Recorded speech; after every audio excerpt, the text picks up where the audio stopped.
On Real Rescues today, a lifeboat and 2 helicopters are scrambled to save a nighttime swimmer out of his depth and on the rocks. Yeah, Rescue 169 in sight. They're going to winch a casualty up. We'll come in and get you there. The emergency services will rescue people whatever the circumstances. Sometimes, though, their own stupidity, they need rescuing from themselves.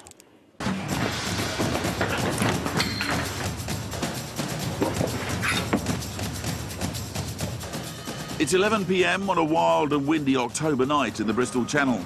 The independent Portishead Lifeboat has been called out by Swansea Coast Guard. The message is, bodies in the water. Okay. There's no time to lose. We didn't have very much information at all. It was really a person swimming from the beach at Clevedon to his hotel. Get there and start searching for him was as much information as we had. My priority was to get somewhere in the area where we thought the guy could be. All we knew was he'd gone from the beach at Clevedon and was swimming towards Portishead. This stretch of water is among the most difficult in the world. It's where the rivers Severn, Avon and Usk all meet the tidal currents of the Bristol Channel. Local knowledge is essential. The crews of the lifeboat have it in abundance. This nighttime swimmer has put his life in danger. He's attempting a half-a-mile swim to his hotel on the shore. He's been drinking, it's cold and very dark. I had one crew member with a spotlight over the bow of the boat and one searching between the boat and the shore. We were about 60, 80 feet off the shore, searching at slow speed towards the pier at Clevedon. Local Coast Guards and a police helicopter have also been called to the area. As we approached the pier, the Coast Guards from Clevedon said they could hear him shouting, at which point we stopped the engines, took our helmets off and could hear the guy. We'd actually gone past him because he'd got himself 50 feet up the beach where we didn't expect him to be. The police spotter helicopter is now heading to the scene. These pictures are from their thermal imaging camera. Suddenly, a huddled figure comes into view. It must be the swimmer. Thanks to the camera and the night sunlights, pilots PC Karen Elliott and Phil Scott can see everything and guide the lifeboat crew to the casualty. We turned around, went back up channel a few hundred yards and managed to pick him out in one of the searchlights. And within seconds of us seeing him there, the police helicopter identified him as well. And that's when we started the rescue of putting somebody ashore. The casualty has been found, but he's on quite tough terrain, slippery rocks at the foot of a cliff. Dave decides to put Adam Forrest ashore to start some initial first aid. The important thing from our point of view was to get a crew member to him, assess his needs, assess any injuries, etc.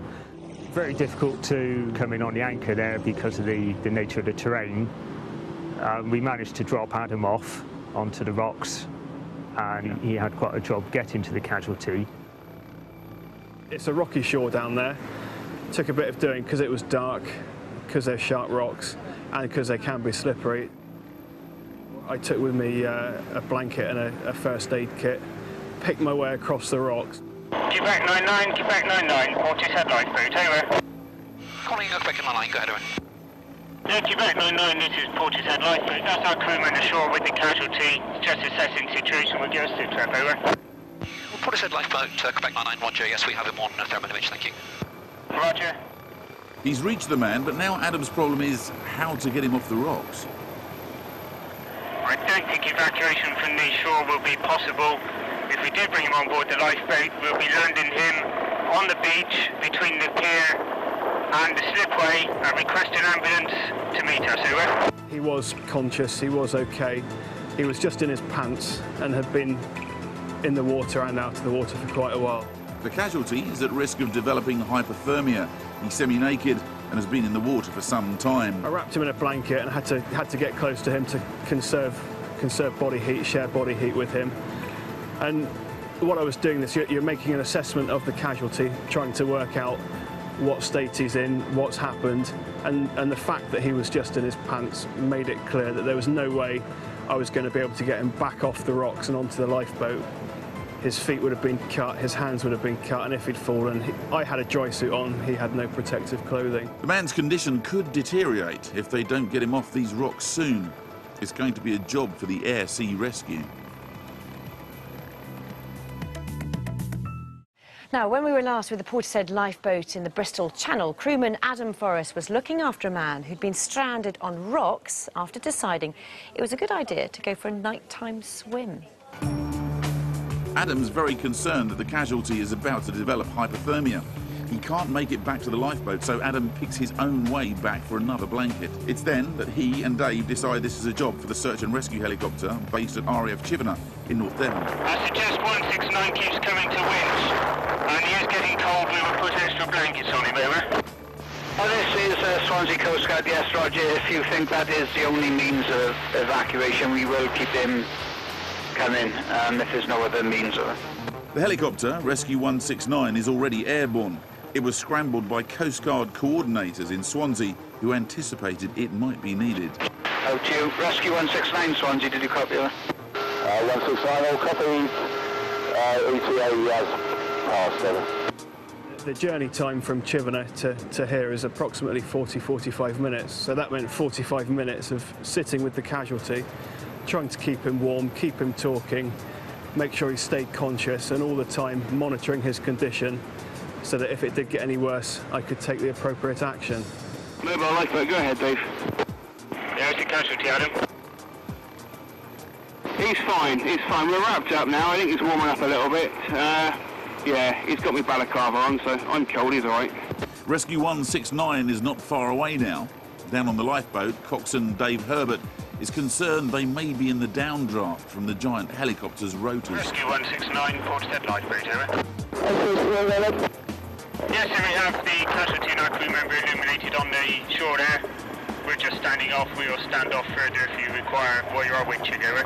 169, that's all copied, Roger. We'll take the casualty up from your crew member, over. That's it, Roger. We'll be here with our deck lights on, standing just off the casualty. Soon afterwards, the helicopter arrives, filmed by the police helicopter hovering above. Lifeboat, mobile, go ahead, Dave. Yeah, Rescue 169 in sight. They're going to winch the casualty up. We'll come in and get you there. The entire air-sea rescue operation is illuminated by the police helicopter's night sun lights. Winchman Bunny Warren can be seen as he's carefully lowered down towards the rocks, the lifeboat standing off with its lights trained on Adam and the casualty. They keep complete radio silence so the helicopter and winchman can stay in contact. As he gets nearer, Sergeant Warren's having trouble finding his footing without slipping down between the rocks. But at last he's landed. Adam helps Bunny slip the strop over the casualty's shoulders, and seconds later they're off and up to the helicopter. It won't be long before he's being treated in Bristol's Frenchay Hospital. Rescue 169 from Quebec 99. We'll just hold this position so that the crewmen on the ground can be recovered as you depart. In the meantime, they've got to get Adam back.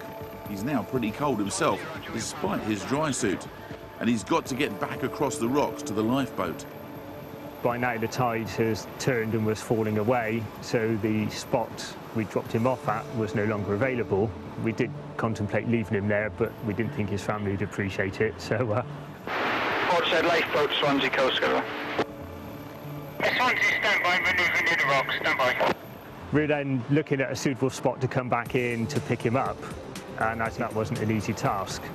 It took a little while to get him back on board.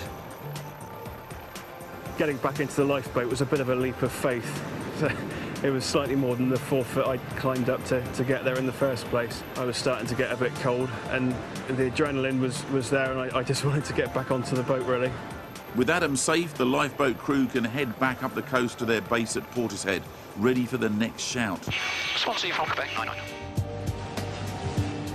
This lifeboat is paid for entirely by donations of local people, and the crew are always on standby in case of trouble on their patch, even if it's self-inflicted. What these people don't understand is the Rescue 169, RAF helicopter, the police helicopter, Quebec 99, and ourselves, the cost, if an accountant would put it together would be almost certainly in excess of £10,000. So not a very responsible thing to do. The casualty on the rocks has a lot to thank the locals for.